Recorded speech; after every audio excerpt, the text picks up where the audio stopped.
Ini adalah sebuah kisah. Sebuah kisah perjalanan hidup seorang pria dengan topi jeraminya. Dan dengan topi jerami itu ia bertualang mengarungi lautan buas melawan siapapun, baik itu manusia maupun raksasa. Bahkan saat dia tidak punya kesempatan untuk menang melawan musuh yang kuat, dia tetap berdiri tegak dan tidak akan lari dari pertempuran. Dia mungkin bukanlah Omega dari cerita manga dan anime ini, tapi dialah sang Alpha, sang raja bajak laut abadi, Goldie Roger. Dan dengan menyertakan berbagai sumber terpercaya, maka inilah dia, kisah hidup Goldie Roger. Enjoy the videos and enjoy Boss One Piece.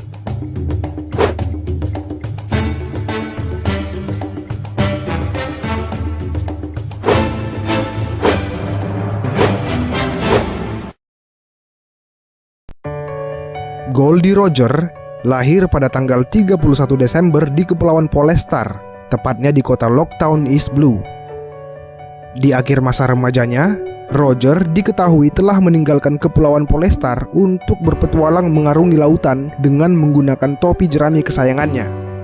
Dan pada saat remaja itu pula, di pantai Locktown, dia bertemu dengan seorang pria yang bernama Silver Relic, seorang pria sebatang kara yang rumahnya baru saja terbakar. Dan karena ia tidak punya tempat tinggal, lantas Relic mencuri sebuah kapal untuk tempat tinggalnya.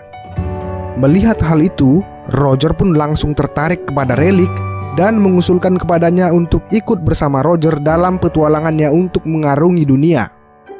Awalnya Relic menolak, tapi entah bagaimana kelanjutannya, saat Roger mengklaim bahwa pertemuan mereka kala itu adalah sebuah takdir, Relic pun mengikuti perkataan Roger dan keduanya pun berangkat mengarungi lautan East Blue. Dan selama perjalanan mereka berdua di East Blue, Roger dan Relic diketahui telah membangun kru bajak laut yang solid dengan anggota seperti Skipper Gaban, Sigul, dan dua bocah kabin, Bagi dan Xiang, serta yang lainnya. Maka karena hal itu, Roger pun menjadi rookie yang terkenal yang dikenali banyak orang di East Blue saat usianya masih 20-an tahun. Tetapi ketika ia berusia 49 tahun, Roger diketahui telah mengidap penyakit fatal yang tidak bisa disembuhkan dan ia tentu sangat menderita akibat penyakitnya itu. Mengetahui bahwa hidupnya tak akan lama lagi, Roger pun lalu memutuskan untuk mewujudkan mimpinya mengelilingi dunia dengan mencapai pulau terakhir di Grand Line. Dan tak lama setelah itu, mereka pun lalu bergerak menuju Rivers Mountain untuk menyeberang menuju Grand Line. Sesampainya di pintu masuk Grand Line, tepatnya di Twin Caps, mereka bertemu Crocus, salah satu dokter yang paling terkenal di dunia pada saat itu. Dan saat mereka mengetahui kehebatan Crocus yang dapat mengurangi penderitaan penyakit Roger untuk sementara waktu, mereka pun lalu menawari Crocus untuk bergabung menjadi nakama sebagai dokter kapal Roger. Crocus pun menerima tawaran itu dengan syarat bahwa ia ikut berlayar juga karena untuk mencari kelompok bajak laut Rumbar yang telah meninggalkan Labun 24 tahun sebelum itu. Dan setelah berhasil merekrut Crocus, mereka kemudian bertemu dengan Kozuki Oden dan dua pengikut setianya, yaitu Inuarashi dan Nekomamushi. Dan dalam pertemuan mereka itu, Kozuki Oden pun lalu memutuskan untuk ikut bertualang bersama bajak laut Roger dengan membawa Inuarashi dan Nekomamushi ikut dalam petualangan Roger dengan menjadi nakamanya. Di dalam petualangannya di Grand Line, Roger diketahui telah melawan banyak bajak laut kuat. Hal ini diketahui dari perkataan Raul yang adalah seorang bartender langganan Roger, menyebutkan bahwa Roger sudah bertarung melawan bajak laut kuat seperti Giant Killer yang kepalanya dibelah oleh Roger, disusul oleh King Eric Dow dan penembak jitu Silver serta Gauns bersaudara, semua dikalahkan Roger dalam tempo pertarungan singkat. Lalu suatu ketika dalam perjalanan mereka di Grand Line, tepatnya di sekitar daerah Pulau Jaya, logpost mereka pun menangkap sinyal medan magnet yang kuat yang berasal dari atas langit. Disinilah kemudian mereka mencoba untuk memanfaatkan knock upstream untuk bisa naik ke Pulau Langit, dan mereka pun berhasil mencapai Pulau Langit dan sampai di Skypiea. Di sana mereka berteman dengan Ganval, seorang dewa di Skypiea saat itu. Bahkan entah bagaimana, mereka kemudian menemukan lonceng emas Shandia yang tersembunyi di suatu tempat yang tinggi di atas awan. Dan tak hanya itu, mereka pun juga menemukan Poneglyph yang berada di bawah lonceng emas itu. Lalu kemudian Kozuki Oden yang merupakan seorang keturunan keluarga pembuat batu Poneglyph yang mampu membaca tulisan di poneglyph itu kemudian membicarakan isi tentang poneglyph yang mereka temukan itu kepada seluruh kru, di mana isinya bercerita tentang informasi sejarah dunia dan Great Kingdom pada abad kekosongan. Dan entah bagaimana ceritanya, Roger pun lalu mendengar suara dari poneglyph yang mengatakan beberapa hal tentang sejarah dunia. Mengetahui bahwa ia mampu mendengar dan memahami apa yang dikatakan oleh poneglyph, Roger pun penasaran lebih jauh tentang rahasia sejarah dunia dan meminta Kozuki Oden untuk membuat tulisan kuno poneglyph di sebelah poneglyph itu. Roger pun memerintahkan Kozuki Oden untuk membuat sebuah tulisan yang berkata bahwa Roger pernah ke Pulau Langit dan akan menyampaikan isi pesan poneglyph itu ke seluruh dunia. Setelah mereka selesai di Skypiea, mereka pun melanjutkan perjalanan mereka dan diketahui mereka pernah ke Pulau Long Ring Long dan kemudian ke Water 7. Dan di Water 7, mereka kemudian bertemu dengan ahli pembuat kapal yang bernama Tom. Tom yang percaya akan tekad Roger untuk menjadi raja bajak laut, kemudian merasa terhormat untuk membuatkan Roger sebuah kapal hebat yang terbuat dari kayu langka dan sangat kuat, yang berasal dari pohon kayu Adam. Dan setelah itu, Tom pun berhasil menyelesaikan kapal yang diberikannya untuk Roger, dan Tom menamai kapal itu Oro Jackson. Bersama Oro Jackson, bajak laut Roger pun berlayar dan sampai di Sabaudi. Di sana, mereka pun melapisi kapal mereka untuk bisa berlayar ke Pulau Manusia Ikan. Namun sesaat sebelum sampai di Pulau Manusia Ikan, Roger pun kembali diperlihatkan dengan kemampuannya dalam mendengar suara goib Voice of All Things. Tentu telah kita tahu saat itu Roger mendengar suara Raja Laut yang sedang memperhatikan mereka. Dan sontak para Raja Laut itu pun terkejut terheran-heran mengetahui bahwa ternyata ada manusia selain Poseidon yang mampu berkomunikasi dengan mereka. Lalu setelah keluar dari Pulau Manusia Ikan, mereka pun memasuki area Grand Line selanjutnya, yaitu Dunia Baru. Di Dunia Baru, Roger beserta krunya juga diketahui pernah terlibat baku hantam dengan bajak laut mediocre seperti bajak laut Naguri dan bajak laut Maelstrom Spider yang dipimpin oleh Squard. Selain musuh-musuh dengan kekuatan level menengah seperti yang sudah Mimin sebutkan tadi, Roger juga diketahui pernah disebutkan beberapa kali terlibat pertarungan dengan beberapa musuh yang kuat seperti Garp dan Shirohige. Namun anehnya, pertarungan demi pertarungan antara Roger melawan Garp dan Shirohige berujung pada mereka bertiga yang pada akhirnya saling respek satu sama lain. Garp diketahui sangat respek terhadap Roger, di mana terlihat saat Roger meminta Garp untuk menjaga anaknya, Garp pun menyetujui ucapan Roger untuk merawat Ace.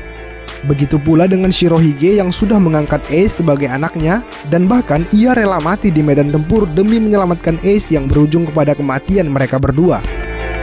Tak hanya Garp dan Shirohige, Roger juga pernah terlibat beberapa kali baku hantam dengan bajak laut Golden Lion Shiki. Tentu kita ingat di One Piece episode 0 di mana Roger kala itu bertarung melawan Golden Lion Shiki dalam sebuah pertarungan epik di Selat Edward. Shiki yang saat itu diketahui juga sebagai salah satu bajak laut terkuat di dunia, kelihatan sangat haus akan kekuatan untuk menguasai dunia.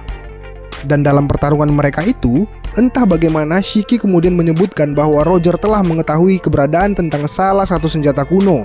Dan kemudian Shiki pun mengundang Roger untuk bergabung bersamanya menguasai dunia dengan menjadi wakil kapten bajak laut Golden Lion Shiki. Ini merupakan sebuah harga mati karena saat itu Roger sudah dikepung oleh armada terkuat bajak laut Golden Lion Shiki.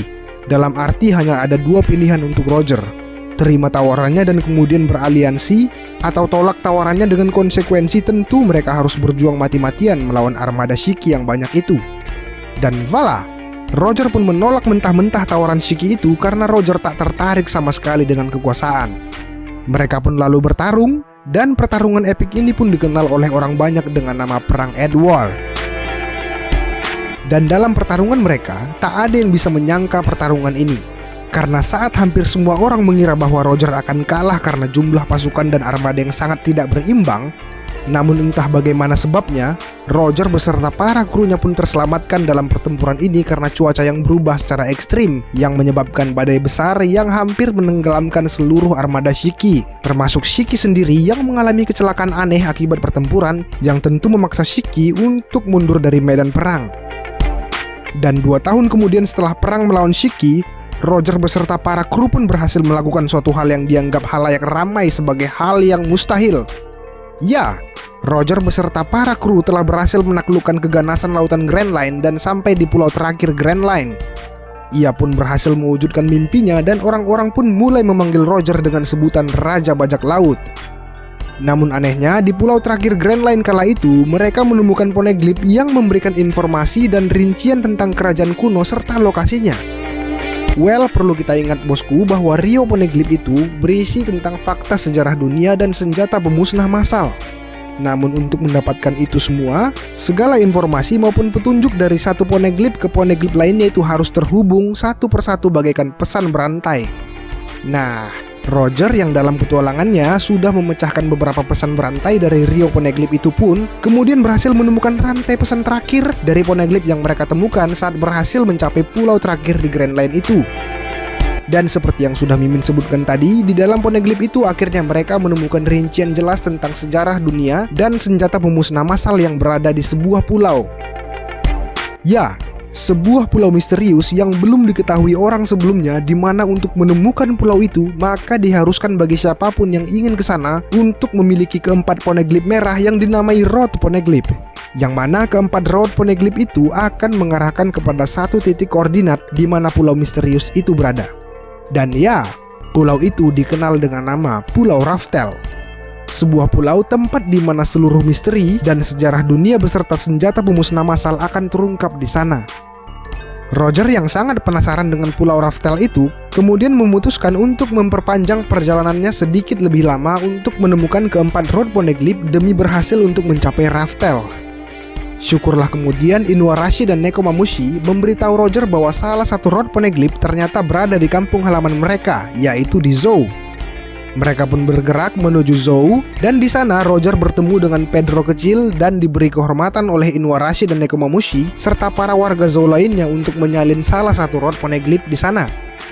Lalu kemudian setelah dari Zou, Roger beserta para krunya pun bergerak menuju negeri Wano untuk mencari Road Poneglyph di sana, yang mana sekarang yang kita tahu berada di tangan Kaido. Dan dalam kunjungannya ke Wano, Roger pun sempat berkenalan dengan pengikut Oden, yaitu Kinemon, Kanjuro, dan Raizo, serta putra dari Oden itu sendiri, yaitu Momonosuke. Dan setelah melalui banyak kesulitan, bajak laut Roger pun akhirnya berhasil menemukan keempat Road Poneglyph dan mereka pun berhasil tiba di Raftel. Di sana mereka pun belajar banyak hal tentang sejarah dunia, sejarah Great Kingdom, dan senjata pemusnah massal termasuk sesuatu yang dikenal sebagai One Piece. Detailnya sih masih belum jelas diketahui bosku, dan masih sebatas yang kita ketahui saja dari ucapan Rayleigh. Dan saat mereka di Raftel, Roger pun merasa bahwa butuh waktu lebih banyak untuk mempelajari segala hal di Raftel termasuk One Piece. Dan mengetahui bahwa penyakitnya sudah sangat parah saat itu, Roger pun memutuskan untuk tidak lagi berurusan dengan One Piece dan menganggap bahwa dirinya bukanlah orang yang ditakdirkan untuk memecahkan One Piece dan seluruh misteri di dunia ini. Dan beserta hal itu, Roger dan para krunya pun meninggalkan Raftel, serta sekalian Roger membubarkan bajak lautnya. Rencana pembubaran ini secara private dikatakan Roger kepada Rayleigh saat mereka sedang berada di sebuah bar, di mana di saat itu juga Roger dan sahabatnya Rayleigh serta seluruh kenangan indah petualangan hebat mereka akhirnya berakhir. Dan kata-kata perpisahan sedih yang diucapkan oleh Roger kepada Rayleigh adalah saat Roger berkata,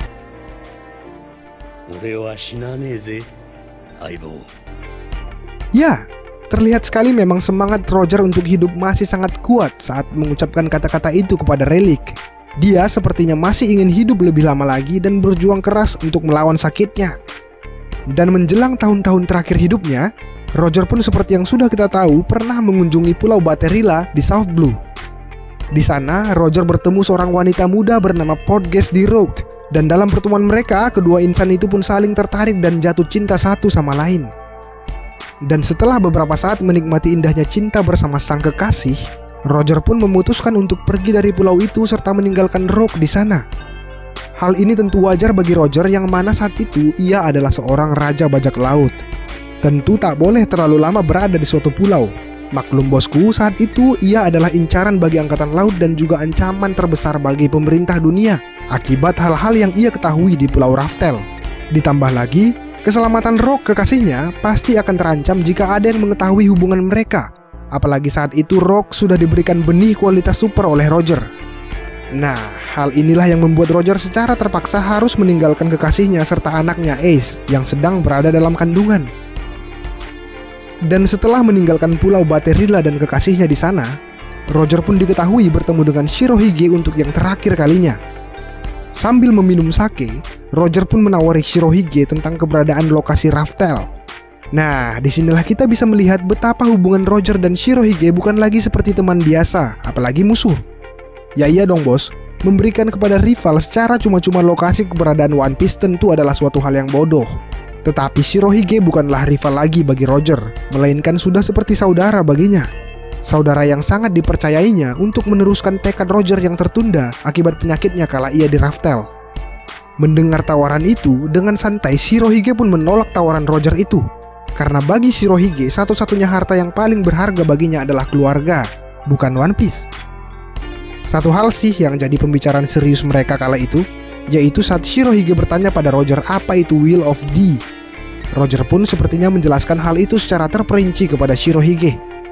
Dan setelah perjumpaannya dengan Shirohige, dunia pun dikejutkan oleh berita tertangkapnya Roger oleh Angkatan Laut. Sebenarnya sih Roger sendiri yang menyerahkan dirinya, bukan tertangkap Angkatan Laut. Lantas kenapa Roger di media pemberitaan ditulis tertangkap Angkatan Laut? Ya, semua adalah karena hoax yang dibuat pemerintah dunia, yang harapannya agar seluruh dunia melihat seakan-akan kekuatan Angkatan Laut itu kuat karena bisa menangkap Raja Bajak Laut. Padahal sih kan cuman hoax. Dan setelah menyerahkan dirinya kepada Angkatan Laut, Roger pun ditahan dalam sebuah ruang tahanan yang belum diketahui jelas lokasinya, apakah itu Impel Down atau di Marineford. Lalu dalam masa-masa penahanannya sebelum dieksekusi, Monkey D. Garp pun sempat mengunjungi Roger dan mereka pun berbicara secara serius dan private tentang masalah keluarga Roger. Ya, Roger dengan sungguh-sungguh memohon kepada Garp agar Garp bersedia merawat anaknya kelak ketika ia lahir. Dan seperti yang kita tahu, Garp pun mengiyakan kata-kata Roger untuk merawat anaknya kelak. Lalu kemudian tibalah saatnya hari eksekusi bagi Roger. Locktown yang merupakan tempat kelahiran Roger kemudian pun juga menjadi tempat kematian Roger. Ya, Locktown, kota awal dan juga kota akhir bagi sang Raja Bajak Laut Goldie Roger. Dan waktu ia berjalan di tengah-tengah halayak ramai saat hari eksekusinya itu, tak ada terlihat sedikit pun wajah ketakutan di wajah Roger. Ia tetap terlihat berjalan tegak menuju puncak menara tempat ia akan dieksekusi.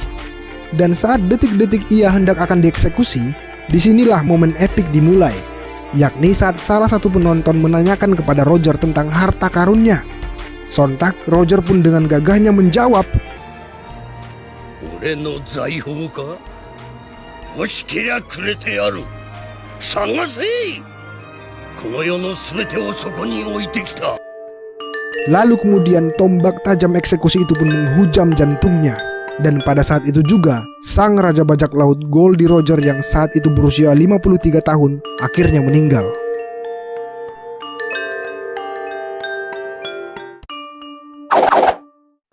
Well, demikianlah bosku kisah hidup Raja Bajak Laut Goldie Roger. Jika kalian ada kritik dan saran tentang video dan channel ini, jangan malu-malu ya bosku menuliskannya di kolom komentar. Ciao!